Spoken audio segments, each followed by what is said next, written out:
माता की, भारत माता की, भारत माता की।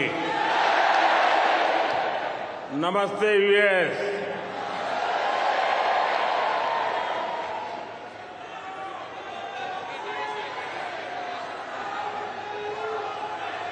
अब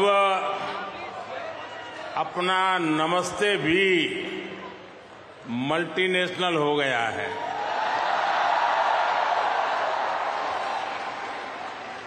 लोकल से ग्लोबल हो गया।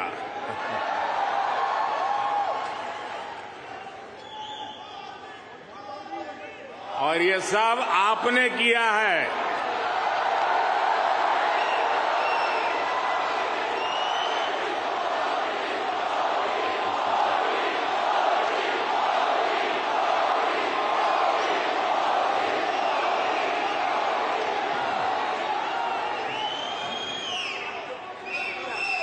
अपने दिल में भारत को बसाकर रखने वाले हर भारतीय ने ये किया है। साथियों, यहां आप इतनी दूर दूर से आए हैं। कुछ पुराने चेहरे हैं, कुछ नए चेहरे हैं। आपका यह प्यार, ये मेरा बहुत बड़ा सौभाग्य है।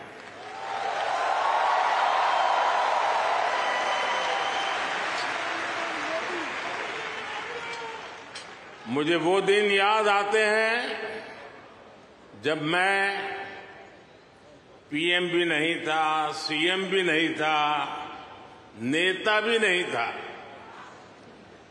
उस समय एक जिज्ञासु के तौर पर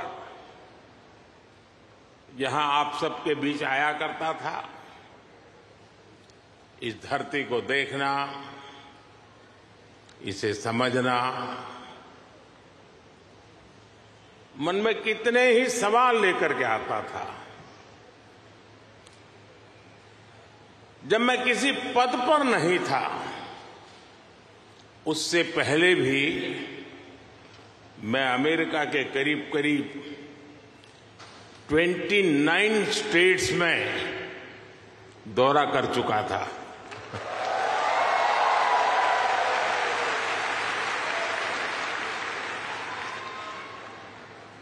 उसके बाद जब मैं सीएम बना तो टेक्नोलॉजी के माध्यम से आपके साथ जुड़ने का सिलसिला जारी रहा।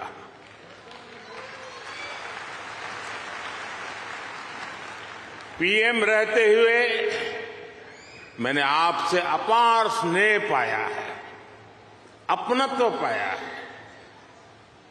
2014 में मेडिसन स्क्वायर,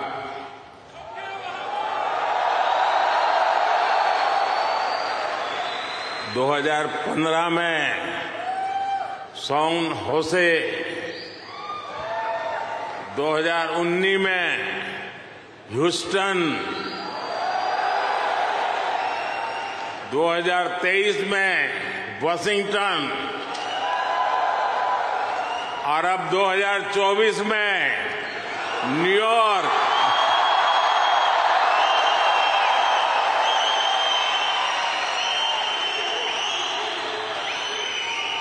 और आप लोग हर बार पिछला रिकॉर्ड तोड़ देते हैं।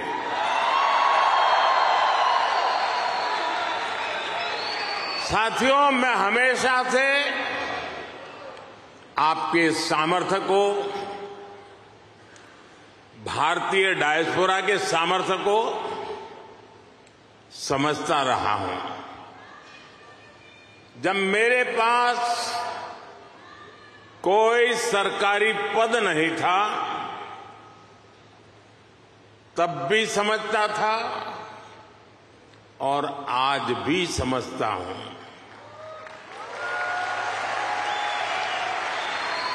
आप सब मेरे लिए हमेशा से भारत के सबसे मजबूत ब्रांड एम्बेसडर रहे हैं।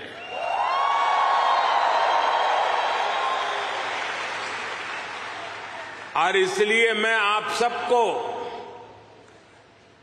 राष्ट्रदूत कहता हूं।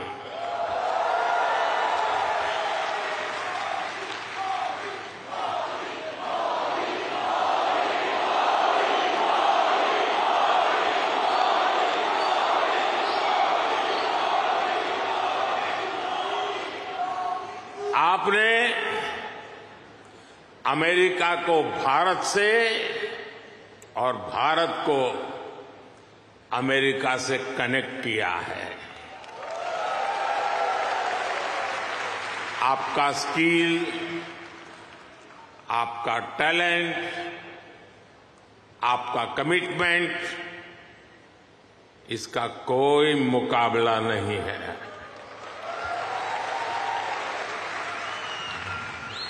आप 7 समंदर पार भले आए गए हैं, लेकिन कोई समंदर इतना गहरा नहीं जो दिल की गहराइयों में बसे हिंदुस्तान को आपसे दूर कर सके।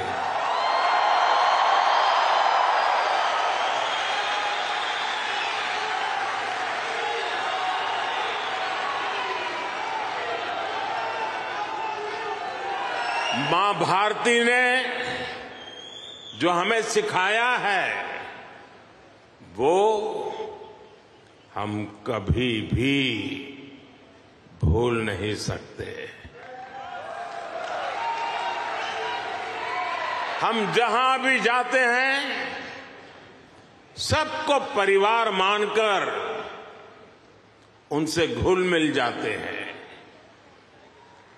डायवर्सिटी को समझना, डायवर्सिटी को जीना, उसे अपने जीवन में उतारना, ये हमारे संस्कारों में है, हमारी रगों में है।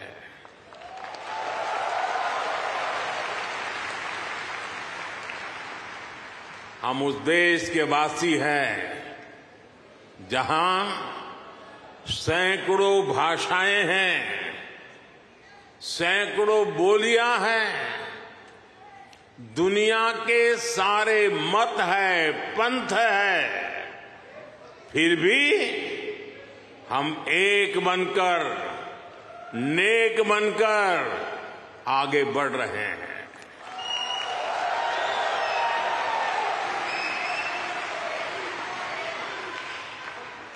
यहां इस हॉल में ही देखिए, कोई तमिल बोलता है, कोई तेलुगु, कोई मलयालम, तो कोई कन्नड़ा, कोई पंजाबी, तो कोई मराठी और तो कोई गुजराती।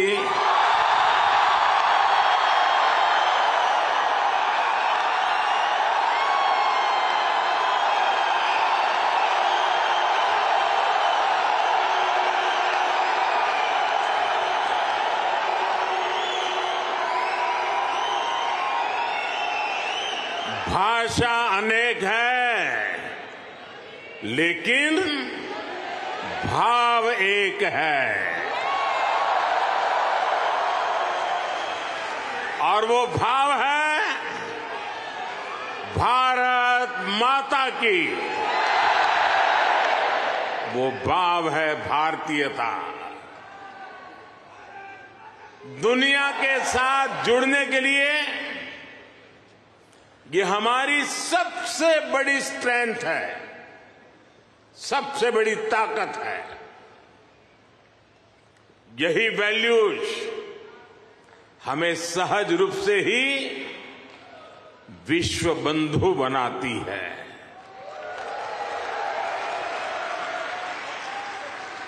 हमारे यहां कहा जाता है, तेन तख्तेन भुंजी था, यानी जो त्याग करते हैं वे ही भोग पाते हैं।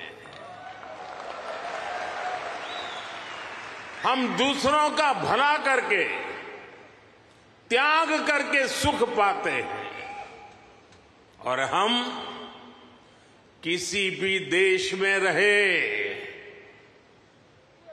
ये भावना नहीं बदलती है। हम जिस सोसाइटी में रहते हैं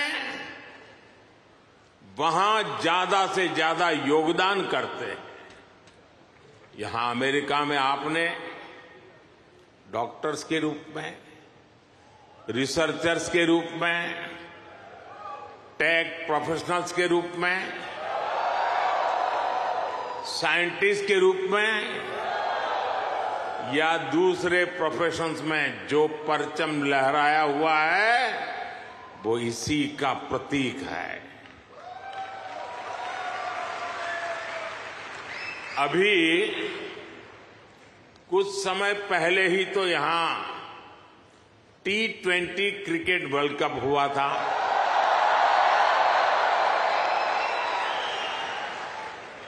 और यूएसए की टीम क्या गजब खेली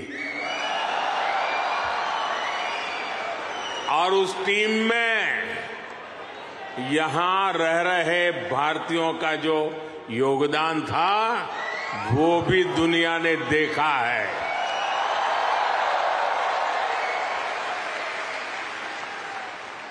साथियों, दुनिया के लिए AI का मतलब है आर्टिफिशियल इंटेलिजेंस, लेकिन मैं मानता हूं कि AI का मतलब है अमेरिकन इंडियन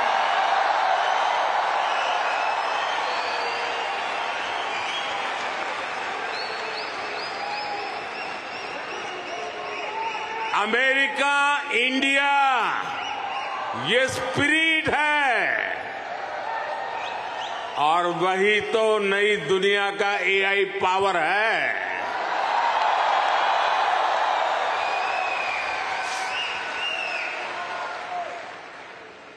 यही AI स्पिरिट भारत अमेरिका रिश्तों को नई ऊंचाई दे रहा है। मैं आप सभी को, इंडियन डायस्पोरा को सैल्यूट करता हूं।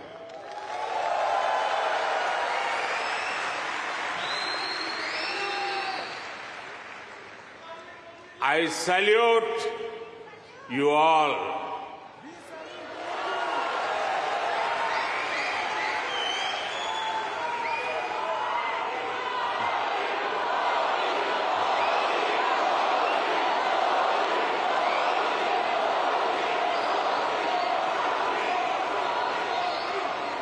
साथियों, मैं दुनिया में जहां भी जाता हूं, हर लीडर के मुंह से भारतीय डायस्पोरा की तारीफ ही सुनता हूं।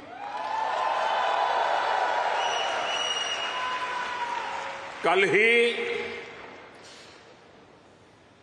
प्रेसिडेंट बाइडेन मुझे डेलावेयर में अपने घर ले गए थे।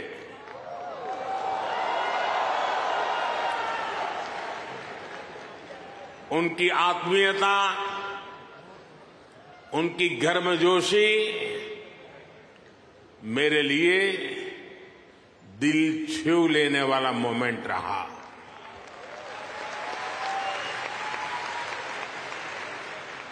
ये सम्मान 140 करोड़ भारतीयों का है।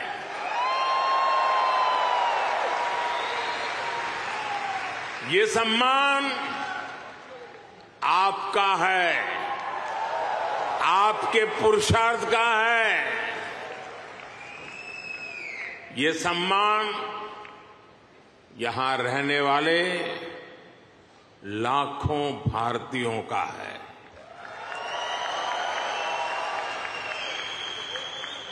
मैं प्रेसिडेंट बाइडेन का आभार करूंगा और साथ ही आपका भी आभार व्यक्त करूंगा। साथियों, 2024 का ये साल पूरी दुनिया के लिए बहुत अहम है। एक तरफ दुनिया के कई देशों के बीच संघर्ष है, तनाव है, तो दूसरी तरफ कई देशों में डेमोक्रेसी का जश्न चल रहा है।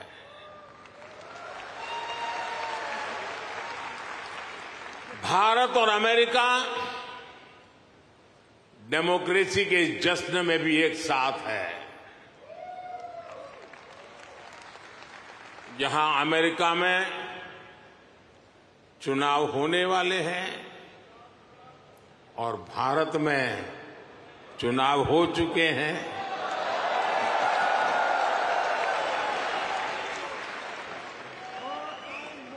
भारत में हुए ये इलेक्शन ह्यूमन हिस्ट्री के अब तक के सबसे बड़े चुनाव थे।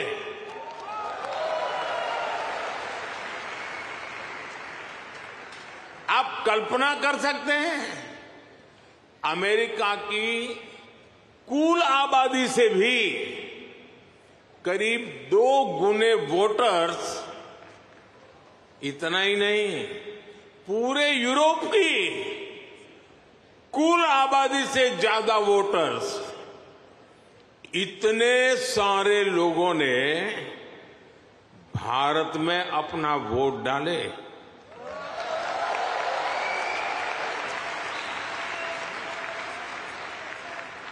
जब हम भारत की डेमोक्रेसी का उसका स्केल देखते हैं तो और भी गर्व होता है।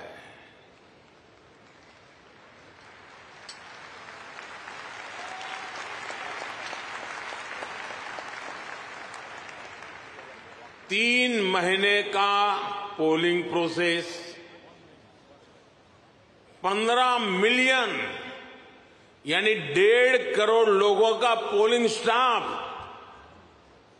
1 मिलियन यानी 10 लाख से ज्यादा पोलिंग स्टेशन, 2,500 से ज्यादा पॉलिटिकल पार्टीज,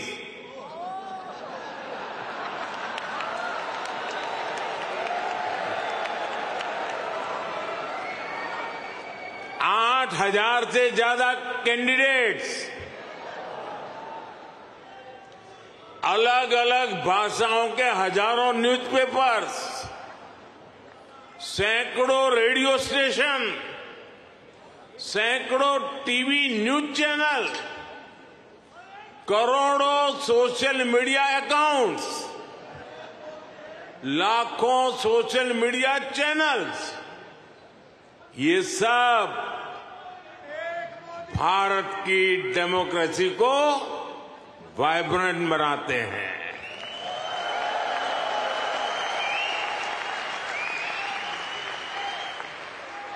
ये फ्रीडम ऑफ एक्सप्रेशन के विस्तार का दौर है। इस लेवल की स्क्रूटनी से होकर हमारे देश की चुनावी प्रक्रिया गुजरती है।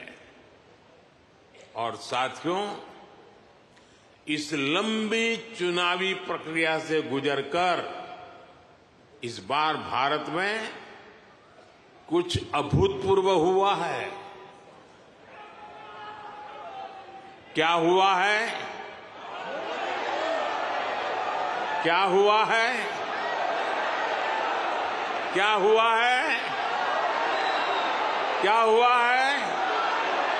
अब की बार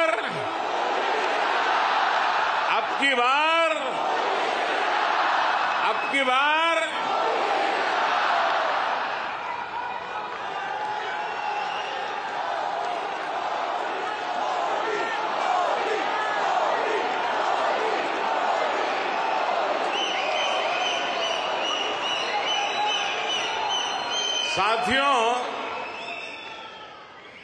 तीसरी बार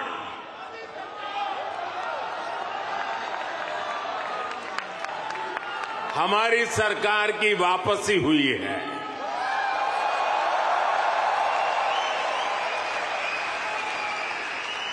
और ऐसा पिछले 60 सालों में भारत में नहीं हुआ था।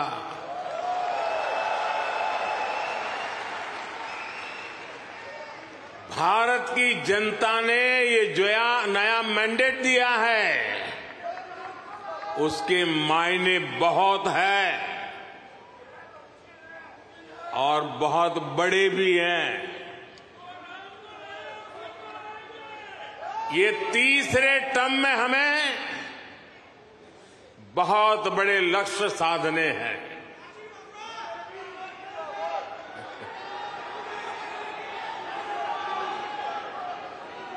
हमें 3 गुना ताकत और 3 गुना गति के साथ आगे बढ़ना है।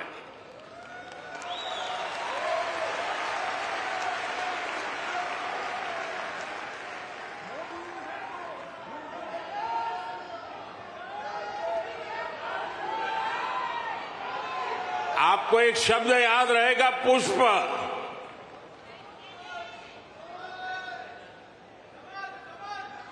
हाँ, कमल मान लीजिए, मुझे इतराज नहीं है।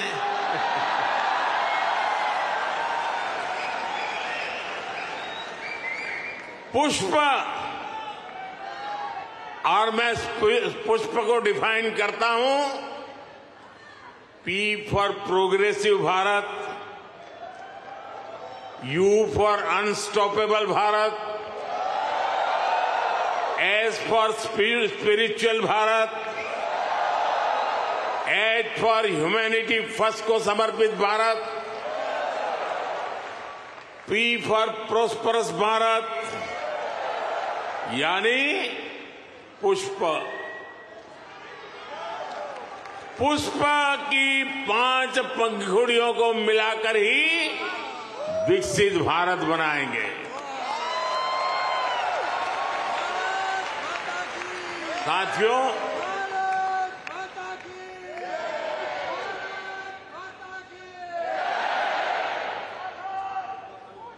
साथियों, मैं भारत का पहला प्रधानमंत्री हूं जिसका जन्म आजादी के बाद हुआ।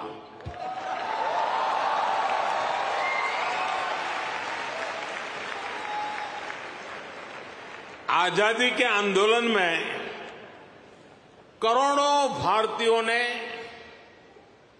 स्वराज के लिए जीवन खपा दिया था। उन्होंने अपना हित नहीं देखा, अपने कंफर्ट जोन की चिंता नहीं की। वो तो बस देश की आजादी के लिए सब कुछ भूलकर अंग्रेजों से लड़ने चल पड़े थे। उस सफर में किसी को फांसी का फंदा मिला, किसी के शरीर को गोलियों से भून दिया गया, कोई यातनाएं सहते हुए जेल में ही गुजर गया,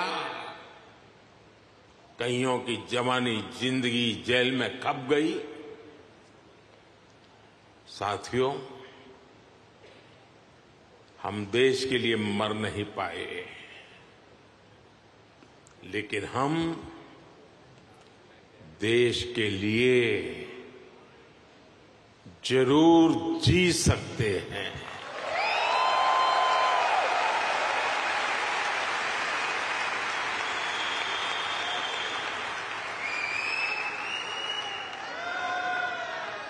मरना हमारे नसीब नहीं था, जीना हमारे नसीब है।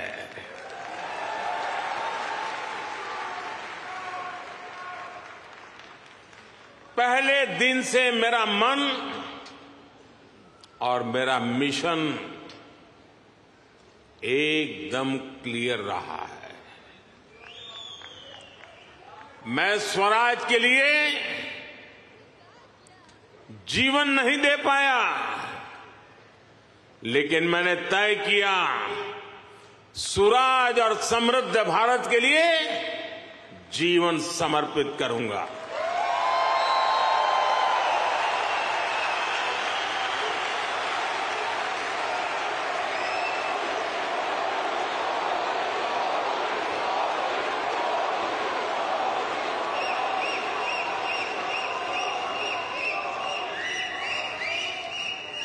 मेरे जीवन का एक बहुत बड़ा हिस्सा ऐसा रहा जिसमें मैं सालों साल तक पूरे देश में घूमता रहा, भटकता रहा। जहां खाना मिला वहां खा लिया, जहां सोने को मिला वहां सो लिया। समंदर के किनारे से लेकर पहाड़ों तक, रेगिस्तान से लेकर बर्फीली चोटियों तक मैं हर क्षेत्र के लोगों से मिला, उनको जाना, समझा। मैंने अपने देश के जीवन, अपने देश की संस्कृति, अपने देश की चुनौतियों का फर्स्ट हैंड एक्सपीरियंस लिया।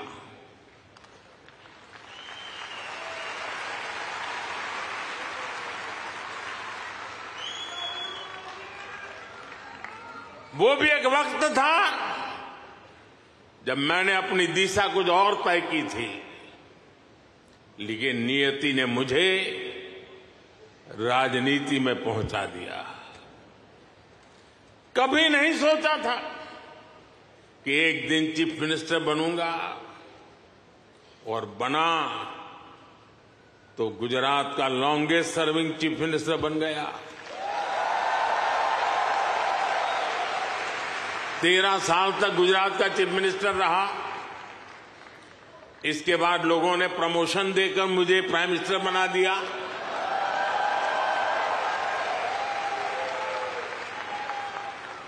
लेकिन दशकों तक देश के कोने में जाकर मैंने जो सीखा है, उसी ने चाहे राज्य हो या केंद्र, मेरे सेवा के मॉडल को, मेरे गवर्नेंस के मॉडल को इतना सफल बनाया है। पिछले 10 साल में इस गवर्नेंस मॉडल की सफलता आपने देखी है, पूरी दुनिया ने देखी है, और अब देश के लोगों ने बहुत बड़े भरोसे के साथ मुझे ये तीसरा टर्म सौंपा है।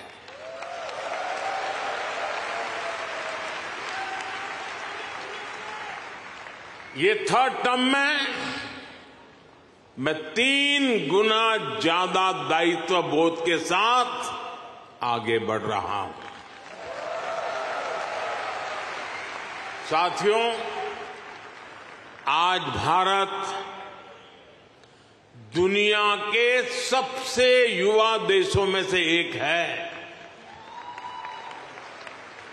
भारत एनर्जी से भरा हुआ है, सपनों से भरा हुआ है। रोज नए कीर्तिमान, हर रोज नई खबर। आज ही एक और बहुत अच्छी खबर मिली है।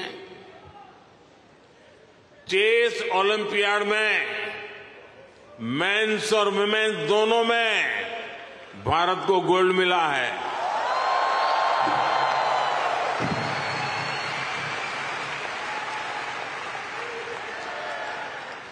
लेकिन एक और बात बताऊं, जब ज्यादा तालियां बजानी पड़ेगी।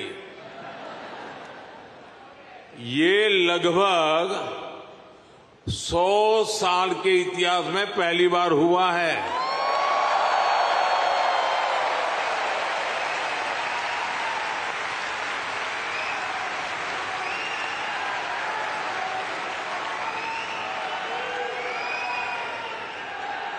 पूरे देश को हर हिंदुस्तानी को हमारे चेस प्लेयर्स पर बहुत गर्व है। एक और एआई है जो भारत को ड्राइव कर रही है, और वो कौन सा और है? वो है A for aspirational, I for India, aspirational India. ये नया फोर्स है, नई ऊर्जा है। आज करोड़ों भारतीयों की एस्पिरेशन भारत की ग्रोथ को ड्राइव कर रही है। हर एस्पिरेशन नए अचीवमेंट को जन्म देती है, और हर अचीवमेंट नए एस्पिरेशन के लिए खाद पानी बन रही है। एक दशक में भारत 10वें नंबर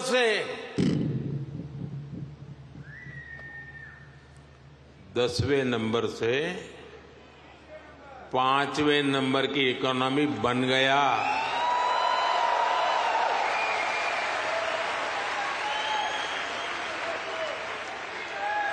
अब हर भारतीय चाहता है कि भारत जल्दी से 3rd लार्जेस्ट इकोनॉमी बने।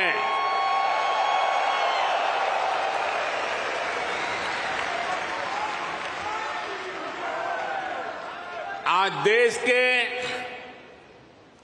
एक बहुत बड़े वर्ग की बेसिक नीड्स पूरी हो रही है।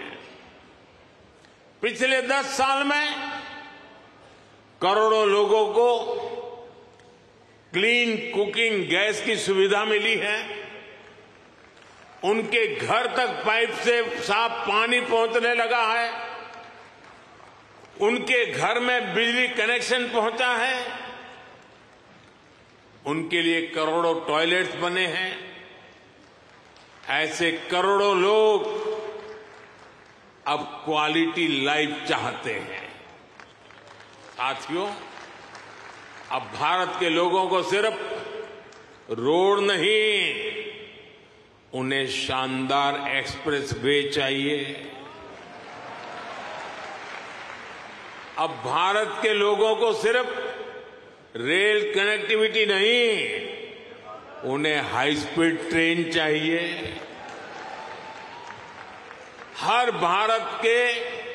भारत के हर शहर की अपेक्षा है उसके यहां मेट्रो चले। भारत के हर शहर की अपेक्षा है उसका अपना एयरपोर्ट हो। देश का हर नागरिक, हर गांव शहर चाहता है कि उसके यहां दुनिया की बेस्ट सुविधाएं हो, और इसका नतीजा हम देख रहे हैं। 2014 में भारत के सिर्फ 5 शहरों में मेट्रो थी। आज 23 शहरों में मेट्रो है। आज दुनिया का दूसरा सबसे बड़ा मेट्रो नेटवर्क भारत में है, और इसका हर दिन विस्तार हो रहा है। साथियों, 2014 में भारत के सिर्फ 70 शहरों में, 70 शहरों में एयरपोर्ट्स थे। आज 140 से ज्यादा शहरों में एयरपोर्ट्स है।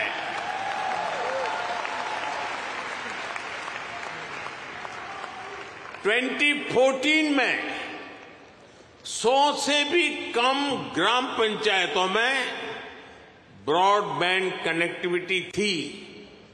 100 से भी कम। आज 2 लाख से भी ज्यादा पंचायतों में ब्रॉडबैंड कनेक्टिविटी है। 2014 में भारत में 140 मिलियन यानी 14 करोड़ के आसपास एलपीजी कंज्यूमर थे। आज भारत में 310 मिलियन यानी 31 करोड़ से ज्यादा एलपीजी कंज्यूमर है। जिस काम में पहले सालों लग जाते थे, वो काम अब महीनों में खत्म हो रहा है।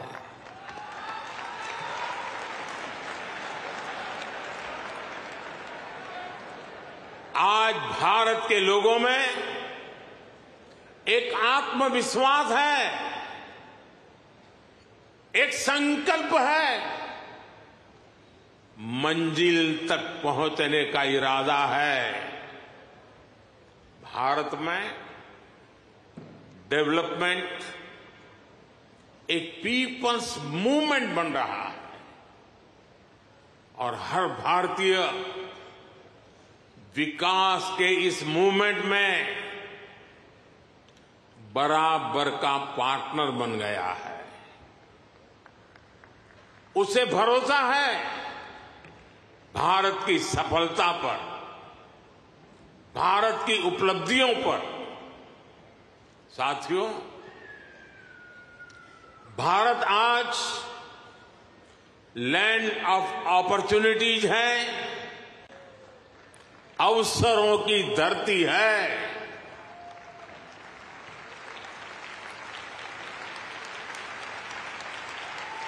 अब भारत अवसरों का इंतजार नहीं करता, अब भारत अवसरों का निर्माण करता है।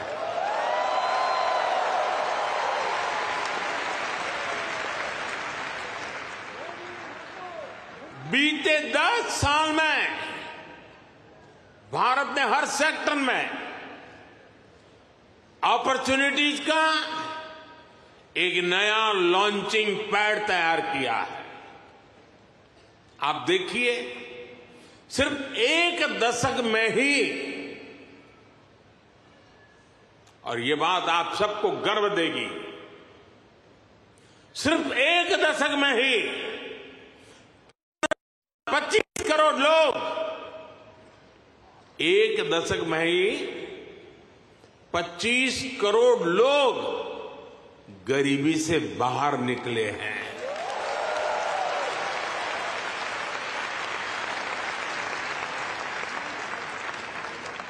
ये कैसे हुआ?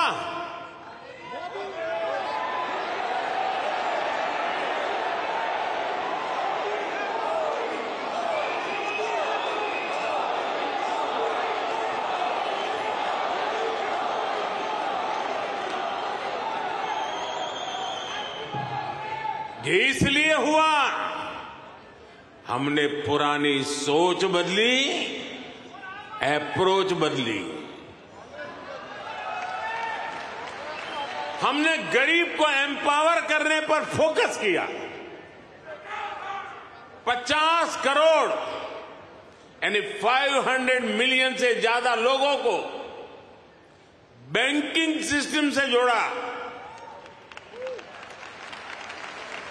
55 करोड़ यानी 550 मिलियन से ज्यादा लोगों को 5 लाख रुपए तक का फ्री मेडिकल ट्रीटमेंट देना। 4 करोड़ यानी 40 मिलियन से ज्यादा फैमिलीज को पक्के घर देना। कोलेटरल फ्री लोन्स का सिस्टम बनाकर करोड़ों लोगों को ईज ऑफ क्रेडिट से जोड़ना। ऐसे अनेकों काम हुए, तब इतने लोगों ने खुद ने गरीबी को हराया।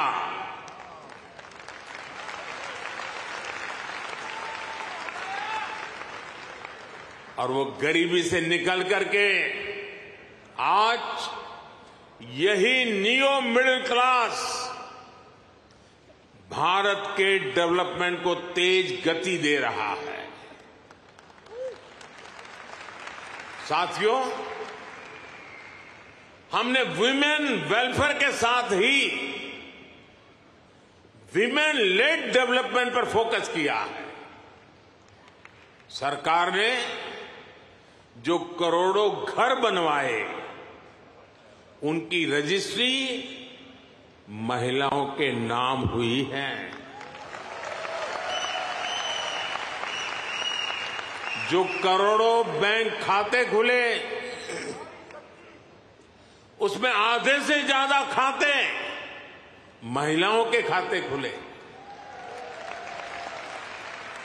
10 साल में भारत की 10 करोड़ महिलाएं माइक्रो एंटरप्रेन्योरशिप स्कीम से जुड़ी है। मैं आपको एक और एग्जाम्पल देता हूं।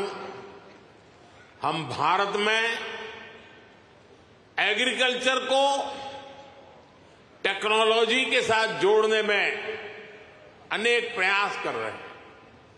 उसमें आज खेती में, किसानी में भरपूर मात्रा में ड्रोन का उपयोग आज भारत में नजर आता है। शायद ड्रोन आपके लिए नई बात नहीं है, लेकिन नई बात यह है, इसकी जिम्मेदारी कौन संभालता है पता है? ये रूरल विमेन के पास है।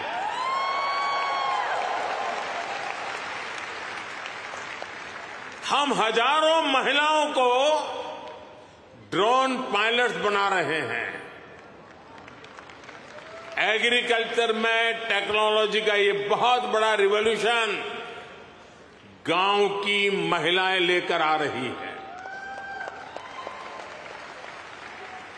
साथियों, जो एरियाज पहले निग्लेक्टेड थे, वो आज देश की प्रायोरिटी है।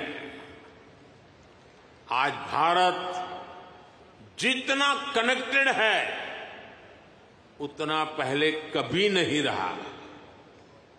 आप हैरान होंगे, आज भारत का 5G मार्केट,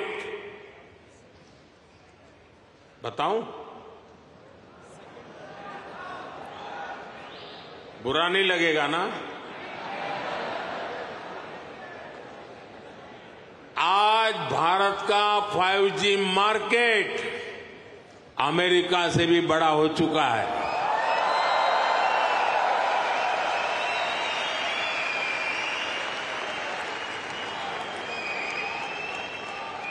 और ये 2 साल के भीतर भीतर हुआ है। अब तो Bharat made in India 6G पर काम कर रहा है। ये कैसे हुआ?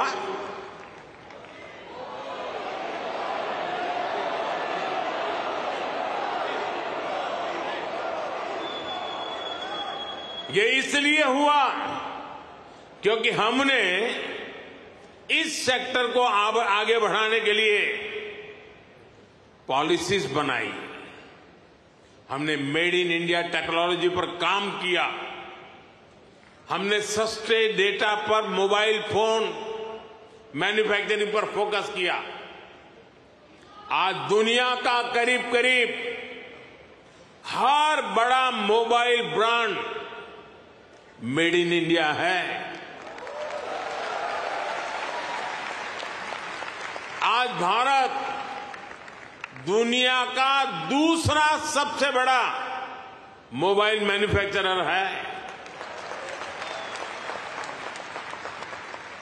एक जमाना था मेरे आने से पहले जब हम मोबाइल इंपोर्टर थे, आज हम मोबाइल एक्सपोर्टर बन गए हैं।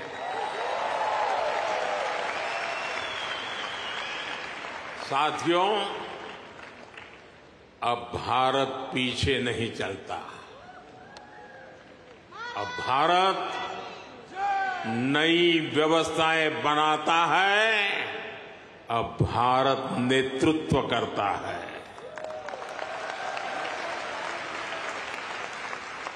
भारत ने डिजिटल पब्लिक इंफ्रास्ट्रक्चर डीपीआई का नया कंसेप्ट दुनिया को दिया है। डीपीआई ने इक्वेलिटी को प्रमोट किया है। ये करप्शन को कम करने का भी बहुत बड़ा माध्यम बन गया है। भारत का यूपीआई आज पूरी दुनिया को आकर्षित कर रहा है।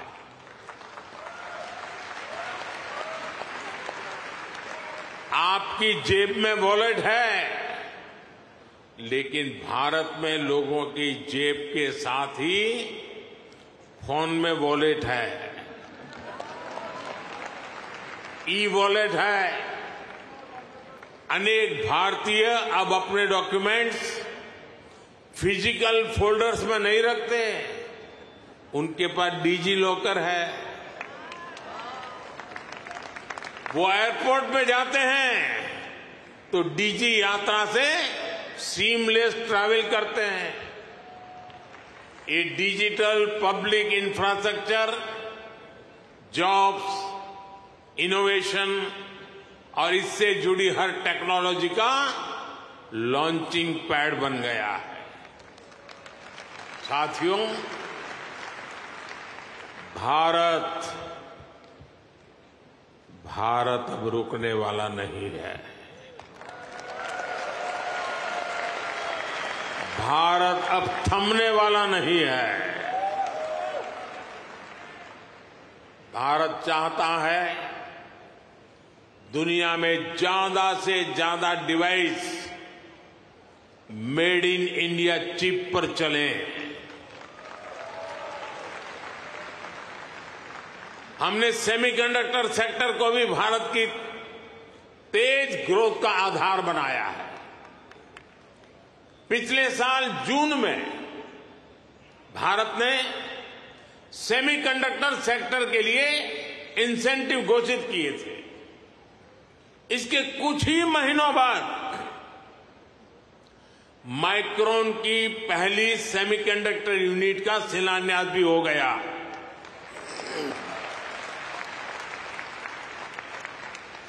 अब तक भारत में ऐसी 5 यूनिट्स स्वीकृत हो चुकी हैं। वो दिन दूर नहीं जब आप मेड इन इंडिया चिप यहां अमेरिका में भी देखेंगे। ये छोटी सी चिप विकसित भारत की उड़ान को नई ऊंचाई पर ले जाएगी। और ये मोदी की गारंटी है।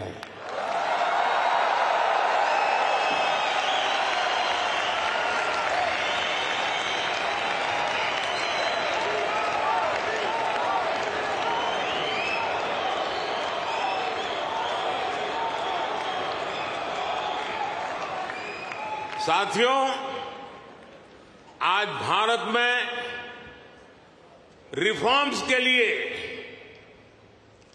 जो कन्विक्शन, जो कमिटमेंट है, वो अभूतपूर्व है। हमारा ग्रीन एनर्जी ट्रांजिशन प्रोग्राम इसका बहुत बड़ा उदाहरण है। दुनिया की 17% पॉपुलेशन होने के बावजूद ग्लोबल कार्बन एमिशन में भारत की हिस्सेदारी सिर्फ 4% है। दुनिया को बर्बाद करने में हमारा कोई रोल नहीं है।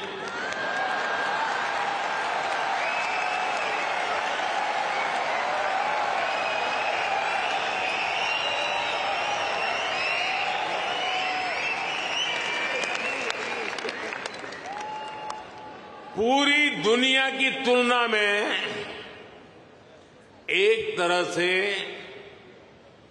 यानी कह सकते हैं ना के बराबर है। हम भी सिर्फ कार्बन फ्यूल जलाकर अपनी ग्रोथ को सपोर्ट कर सकते थे, लेकिन हमने ग्रीन ट्रांजिशन का रास्ता चुना। प्रकृति प्रेम के हमारे संस्कारों ने हमें गाइड किया, इसलिए हम solar, wind, hydro, green hydrogen और न्यूक्लियर एनर्जी पर इन्वेस्टमेंट कर रहे हैं। आप देखिए, भारत G20 का ऐसा देश है जिसने पेरिस क्लाइमेट गोल्स को सबसे पहले पूरा कर दिया।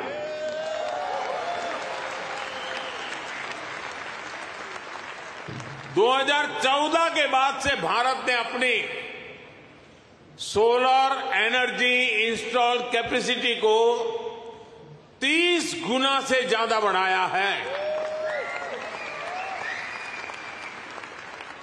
हम देश के हर घर को सोलर पावर होम बनाने में जुटे हैं। इसके लिए रूफटॉप सोलर का बहुत बड़ा मिशन हमने शुरू किया है। आज हमारे रेलवे स्टेशन और एयरपोर्ट सोलराइज हो रहे हैं। भारत घरों से लेकर सड़कों तक एनर्जी एफिशिएंट लाइटिंग के रास्ते पर चल पड़ा है। इन सारे प्रयासों से भारत में बहुत बड़ी संख्या में ग्रीन जॉब पैदा हो रहे हैं। साथियों, 21वीं सदी का भारत एजुकेशन, स्किल, रिसर्च और इनोवेशन के दम पर आगे बढ़ रहा है।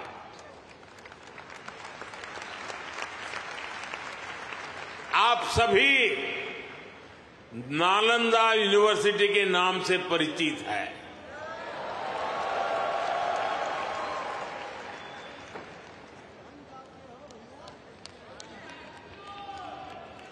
कुछ समय पहले ही भारत की प्राचीन नालंदा यूनिवर्सिटी नए अवतार में सामने आई है।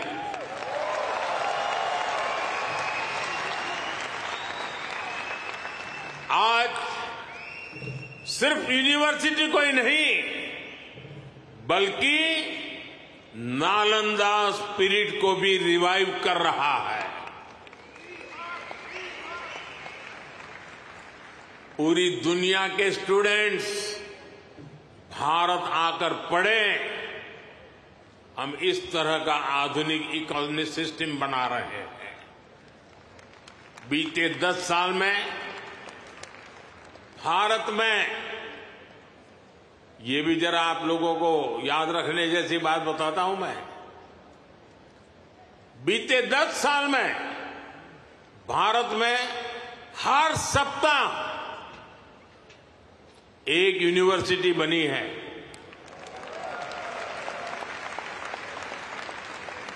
हर दिन 2 नए कॉलेज बने हैं। हर दिन एक नई ITI की स्थापना हुई है। 10 साल में ट्रिपल IIT की संख्या 9 से बढ़कर 25 हो चुकी है। IIMs की संख्या 13 से बढ़कर 21 हो चुकी है। एम्स की संख्या 3 गुना बढ़कर 22 हो चुकी है। 10 साल में मेडिकल कॉलेजों की संख्या भी लगभग 2 गुनी हो चुकी है। टॉप ग्लोबल यूनिवर्सिटीज भी आज भारत आ रहे हैं, भारत का नाम है। अभी तक दुनिया ने भारत के डिजाइनर्स का दम देखा, अब दुनिया डिजाइन इन इंडिया का जलवा देखेगी। साथियों, आज हमारी साझेदारी पूरी दुनिया के साथ बढ़ रही है। पहले भारत सबसे समान दूरी की नीति पर चलता था, इक्वल डिस्टेंस। अब भारत सबसे समान नजदीकी की नीति पर चल रहा है।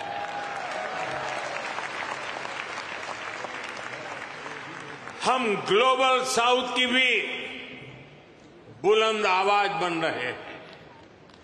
आपने देखा होगा, भारत की पहल पर G20 समिट में अफ्रीकन यूनियन को स्थायी सदस्यता मिली। आज जब भारत ग्लोबल प्लेटफॉर्म पर कुछ कहता है तो दुनिया सुनती है।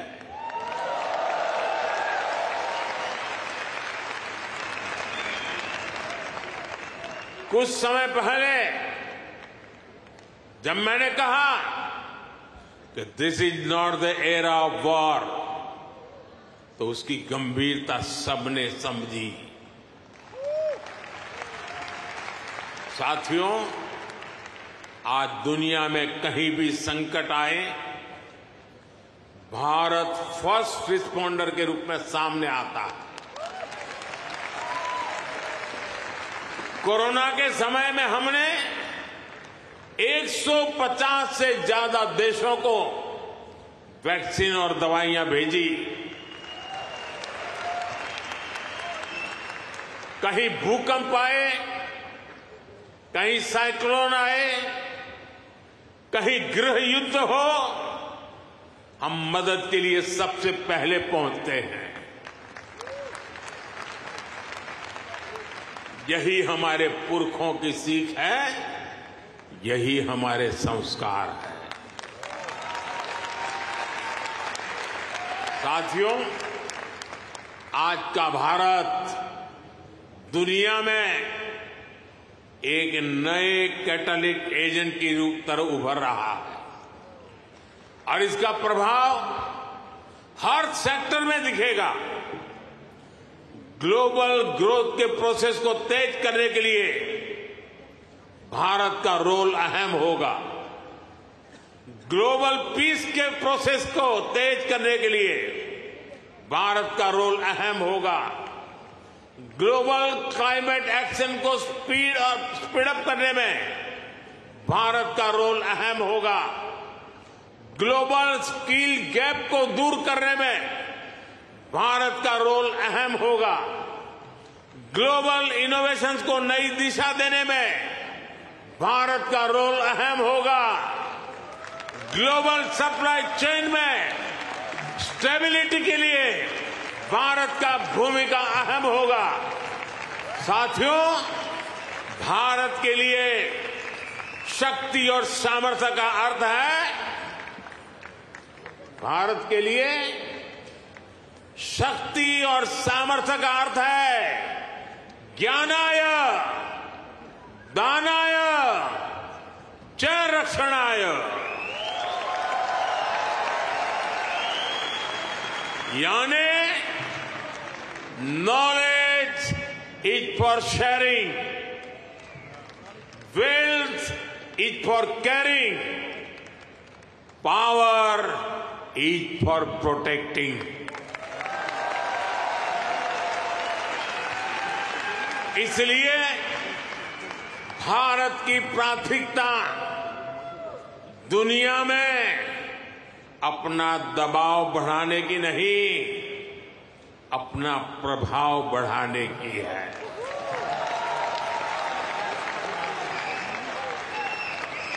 हम आग की तरह जलाने वाले नहीं, हम सूरज के किरण की तरह रोशनी देने वाले लोग हैं।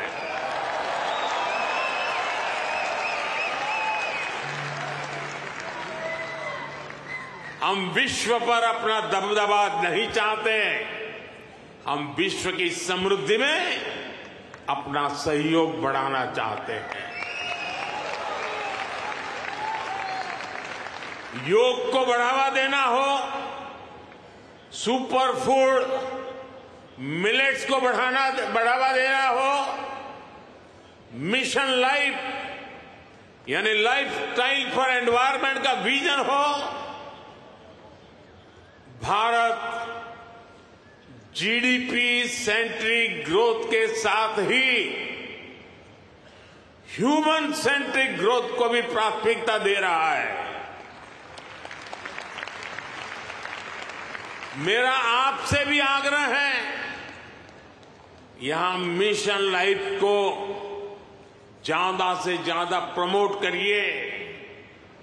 हम अपनी लाइफस्टाइल में थोड़े से बदलाव करके भी पर्यावरण की बहुत मदद कर सकते हैं।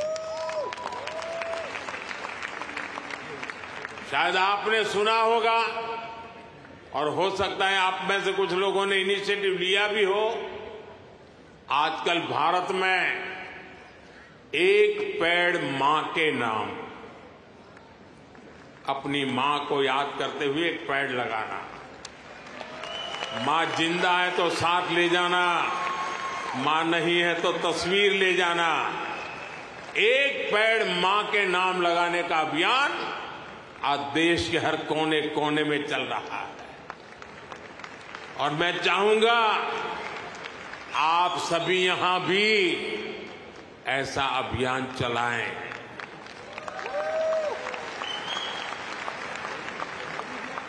ये हमारी जन्मदाता मां और धरती मां दोनों का यश बढ़ाएगा। साथियों, आज का भारत बड़े सपने देखता है, बड़े सपनों का पीछा करता है। अभी कुछ दिन पहले ही पेरिस ओलंपिक खत्म हुए हैं। अगले ओलंपिक्स का होस्ट यूएसए है। जल्द ही आप भारत में भी ओलंपिक्स के साक्षी बनेंगे।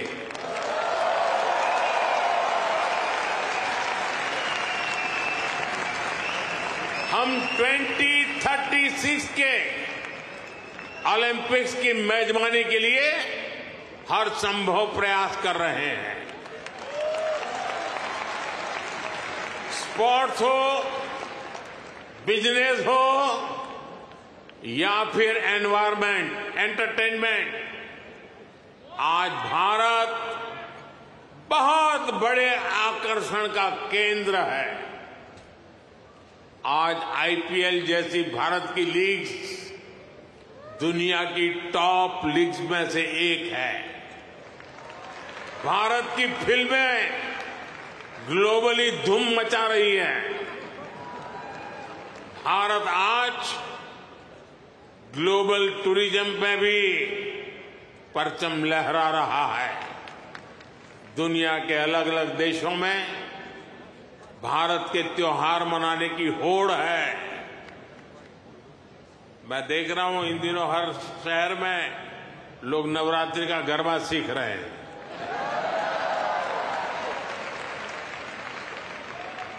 ये भारत के प्रति उनका प्यार है। साथियों, आज हर देश भारत को ज्यादा से ज्यादा समझना चाहता है, जानना चाहता है। आपको एक और बात जानकर खुशी होगी, कल ही अमेरिका ने हमारे करीब 300 पुराने जो शिलालेख और मूर्तियां थी जो कभी हिंदुस्तान से कोई चोरी कर गया होगा, कोई 1500 साल पुरानी, कोई 2000 साल पुरानी, 300 शिलालेख और मूर्तियां भारत को लौटाई है।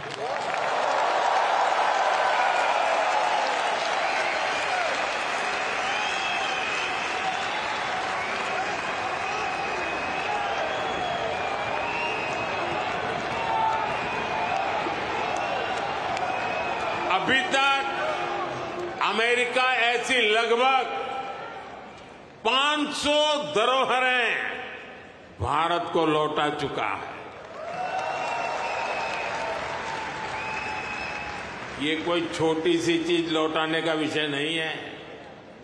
ये हमारी हजारों वर्षों की विरासत का सम्मान है।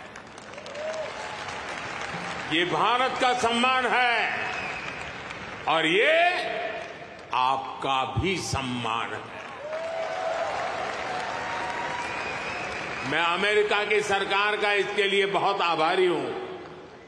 साथियों, भारत और अमेरिका की पार्टनरशिप लगातार मजबूत हो रही है। हमारी पार्टनरशिप ग्लोबल गुड के लिए है। हम हर क्षेत्र में सहयोग बढ़ा रहे हैं और इसमें आपकी सहूलियत का भी ध्यान है।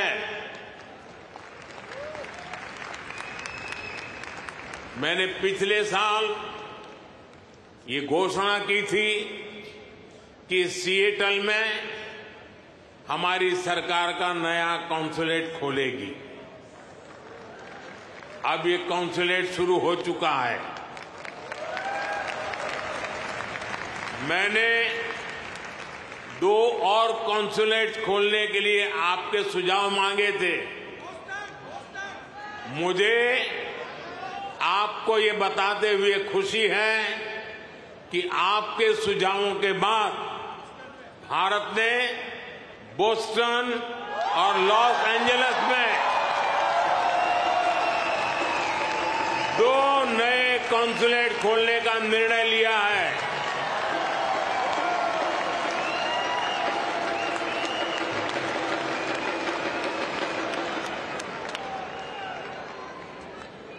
मुझे यूनिवर्सिटी ऑफ ह्यूस्टन में Thiruvalluvar chair of Tamil studies को अनाउंस करने की भी खुशी है। इससे महान तमिल संत थिरुवल्लुवर का दर्शन दुनिया तक पहुंचाने में और मदद मिलेगी। साथियों, आपका ये आयोजन वाकई शानदार रहा है। यहां जो कल्चरल प्रोग्राम हुआ वो अद्भुत था।